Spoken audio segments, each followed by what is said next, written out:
بسم اللہ الرحمن الرحیم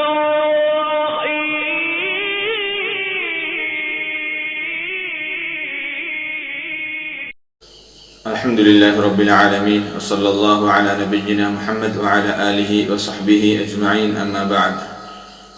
جندب بن عبداللہ رضی اللہ عنہ سے روایت ہے کہ نبی کریم صلی اللہ علیہ وسلم نے ارشاد فرمایا، جب تک تمہارا دل لگا رہے تب تک قرآن پڑھتے رہا کرو، اور جب اختلاف اور جھگڑا کرنے لگو تو وہاں سے اٹھ کھڑے ہو جاؤ۔ متفق علیہ۔ حدیث کا مفہوم یہ ہے کہ قرآن کی تلاوت اس وقت تک کرتے رہو جب تک آپ کا دل لگا رہے، یعنی اکتاہٹ ہو رہی ہو یا سستی ہو رہی ہو یا قرآن پڑھتے پڑھتے دل نہیں لگ رہا ہے یا کہیں سستی ہو رہی ہے، ابلیس کے اثرات جیسے کچھ عمل ہو رہے ہوں، تو قرآن پڑھنا چھوڑ دو، قرآن کو پڑھنا بند کر دو اور کچھ دیر بعد پھر دوبارہ قرآن کی تلاوت کرو۔ حدیث کا مفہوم کیسے محدث نہیں بتاتے ہیں کہ قرآن کوئی آدمی پڑھ رہا ہے تو قرآن پڑھتے پڑھتے اس کو کوئی سستی ہونے لگے، قرآن پڑھتے پڑھتے اس کو کوئی پریشانی ہونے لگے یا دل لکتا جائے تو کیا کرے؟ نعوذ باللہ قرآن پڑھنا کچھ دیر کے لیے چھوڑ دے اور کچھ دیر بعد جو ہے پھر قرآن پڑھنا شروع کرے۔ کیونکہ جو قرآن پڑھنے کے اندر اس کا دل لگ رہا تھا، وہی چستی جو ہے، وہی شوق جو ہے اس کا دوبارہ لوٹ آئے، اس لیے کچھ دیر کے لیے وہاں پہ گیپ کر دے۔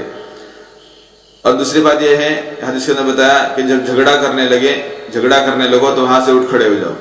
تو اس کا مطلب یہ ہے کہ قرآن کے اندر جتنے احکامات بیان کیے گئے ہیں ان کے معاملے میں اگر اختلاف پیدا ہو جائے، آپس میں بحث و مباحثہ ہو جائے، تو اس مسئلے کو وہیں پر چھوڑ کر وہاں سے اٹھ جانا چاہیے۔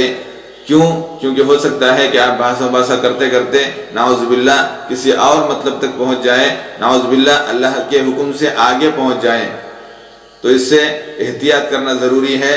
جب آپ قرآن پڑھ رہے ہوں تو دو باتیں بتائی گئی حدیث کے اندر کہ آپ جب کثرت سے قرآن پڑھ رہے ہو اور آپ کا دل لگ رہا ہے، آپ کے اندر یکسوئی بہت زیادہ ہے، آپ کو سستی نہیں ہو رہی ہے، تو الحمدللہ اللہ کا بہت شکر ادا کیجئے کہ اللہ کی طرف سے بہت نعمت ملی ہے۔ اور کوئی قرآن تلاوت کرتے ہوئے اس کو سستی ہو رہی ہے، اس کو کوئی پریشانی ہو رہی ہے، تو قرآن پڑھنا چھوڑ دے، قرآن کو کچھ دیر کے لیے قرآن پڑھنا بند کر دے، اس کے بعد کچھ دیر بعد جو ہے قرآن کی تلاوت پھر سے شروع کرے، تاکہ جو پہلے اس کا شوق تھا، جو پہلے اس کو جو انٹرسٹ تھا، وہی انٹرسٹ جو ہے اس کو دوبارہ لوٹ آئے۔ اس کے لیے کچھ دیر کے لیے وہاں پہ گیپ چھوڑ دے۔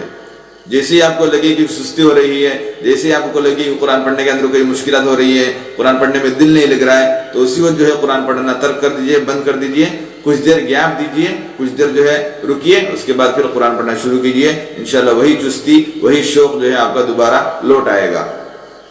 اور دوسری بات بتائی کہ قرآن کے اختلاف کے اندر آپ ہرگز نہ پڑھیے۔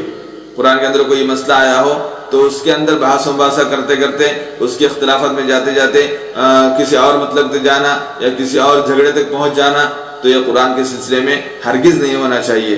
اللہ نے جو حکم نازل کیا ہے اس حکم کے مطابق عمل کرنا ضروری ہے، اور اگر اللہ کا حکم ہمیں سمجھ میں نہیں آ رہا ہے تو اس کی تشریح جو ہے احادیث کے اندر الحمدللہ موجود ہے، تو اس سے رجوع کر جو ہے اپنی زندگی کو سدھارے، نہ کہ اس کی طرف رجوع کرتے ہوئے بلکہ اپنے طرف سے مطلب گڑھتے ہوئے اس کے اندر اختلافات کو لے جائیں، اس کے اندر اختلافات کرتے کرتے آخر میں جھگڑے تک بات چلی جائے۔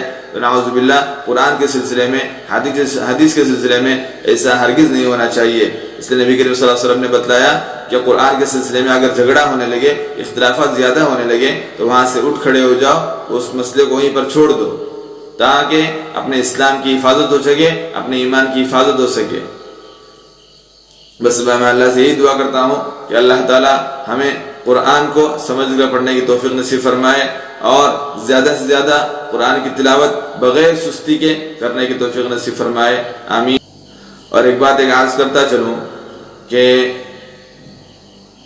اکثر لوگوں کو پتہ ہوگا کہ ہمارے ابو شاماس کی طرف سے جو ہے اسلامک پوسٹ جاری ہوتے ہیں، ہر دن کم سے کم 4 پوسٹ جو ہیں جاری ہوتے ہیں۔ ایک انگلش میں ہو جو اردو کی زبان میں ہوتا ہے، جو انگلش میں ہے، اور ایک اردو زبان میں ہوتا ہے، اور ایک وہی پوسٹ جو ہے وہی اسلامک پوسٹ ہندی زبان میں بھی کرتے ہیں الحمدللہ۔ اور اسی طرح ہمارا ایک موٹیویشنل اور ایک انگلش پوسٹ ہوتا ہے۔ یہ چاروں پوسٹ جو ہے ہر دن جو ہے صبح میں پوسٹ ہوتے ہیں، الحمدللہ کئی مہینوں سے جو الحمدللہ پوسٹ کرتے جا رہے ہیں، اس کی گنتی نہیں رہی کہ کتنے ہوئے ہیں. الحمدللہ اللہ کے فضل سے جو ہے پوسٹ ہوتے جا رہے ہیں. جب تک اللہ الحمدللہ اللہ جو ہے جب تک اللہ کا فضل رہے گا الحمدللہ ہم پوسٹ کرتے رہیں گے. اگر کوئی اسلامک پوسٹ چاہتا ہے یا وہ چاہتا ہے کہ اس کو اسلامک پوسٹ پہنچے تو نیچے جو ہے ہمارا نمبر آ رہا ہوگا، اس نمبر پر جو ہے آپ ہمیں میسج کریں، اپنا نام اور اپنے شہر کا نام دونوں ڈال کر جو اپنا ہمیں میسج کر دیں، انشاءاللہ آپ کو گروپ میں ایڈ کر دیا جائے گا. اور یہ گروپ ایسا ہے کہ براڈ کاسٹ گروپ ہے، اس میں عورتیں مرد، اس میں گروپ آپ کو جو ہے سپریٹ میسج پہنچے گا. ایک گروپ کے اندر کسی کو نمبر ایشو نہیں ہوگا، آپ کا نمبر کسی کو نہیں ملے گا، بلکہ یہ براڈ کاسٹ گروپ ہے. تو اس کے ذریعے جو ہے آپ کو سنگل میسج پہنچے گا، آپ کو سپریٹ جو ہے آپ کو میسج آتے رہیں گے. اور کوئی چاہتا ہے تو اپنا واٹس ایپ نمبر جو ہمارے نیچے جو ہے نمبر آ رہا ہے، اس نمبر پر جو ہے اپنا نمبر اور اپنے نام کے ساتھ جو ہے اپنے شہر کے نام کے ساتھ جو ہے ہمیں ارسال کریں، بھیج دیں. اپنا نام بھی لکھیں، ہمیں میسج کر دیں، انشاءاللہ واٹس ایپ میں میسج کریں، آپ کو انشاءاللہ گروپ میں ایڈ کر دیا جائے گا. اور اگر کوئی ہمارے پچھلے میسج چاہتا ہو یا کوئی واٹس ایپ میں آنا نہیں چاہتا لیکن اس کو اسلامک پوسٹ چاہیے تو نیچے لنک دی گئی ہے انسٹاگرام کی، یا نیچے جو انسٹاگرام کا بھی آئی ڈی آ رہا ہوگا، کہیں پر بھی یہاں یا کہیں پر بھی آ رہا ہوگا، تو اس انسٹاگرام آئی ڈی پر ہمیں فالو کر رہے ہیں. وہاں پہ ہر دن جو ہے یہی پوسٹ جو ہے وہاں پہ الحمدللہ پوسٹ ہوتے ہیں. ہر دن 4 پوسٹ وہاں پہ پوسٹ کیے جاتے ہیں اسلامک پوسٹ. اگر کوئی واٹس ایپ پہ نہیں آنا چاہتا تو وہاں پہ فالو کر سکتا ہے، اور کوئی واٹس ایپ پہ آنا چاہتا ہو تو اپنا نمبر ہمیں سینڈ کریں. ٹھیک ہے. السلام علیکم ورحمۃ اللہ وبرکاتہ.